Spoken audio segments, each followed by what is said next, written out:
আজ হচ্ছে নীল ষষ্ঠী। নীল ষষ্ঠী মানে বাবা ভোলানাথের পুজো। বাবা ভোলানাথের মাথায় জল ঢালা।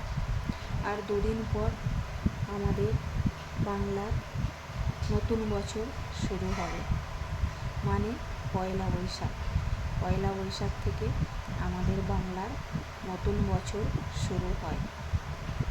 তো নীল ষষ্ঠীর উপোস সবাই করে কেন জানো? নীল ষষ্ঠীর উপোস এই কারণেই করে, প্রত্যেকের সন্তানের মঙ্গল কামনার জন্য। সন্তানের মঙ্গল কামনার জন্য এই নীল ষষ্ঠীর উপোস। আমি তো বাড়িতে নেই, তাই উপোস করতে পারছি না। তবে আমি যখনই বাড়ি যাই সময় এবং সুযোগ পেলে আমি বাবা ভোলানাথের কাছে যেয়ে পুজো দিয়ে আসি। এখন তো আমি বাড়িতে নেই, তাই পুজো দিতে পারবো না।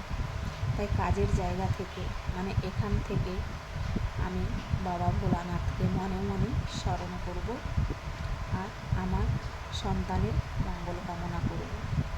তোমরাও সবাই সবার সন্তানের মঙ্গল কামনার জন্য নীল ষষ্ঠীর উপোস করো এবং মনে মনে বাবা ভোলানাথকে স্মরণ করো।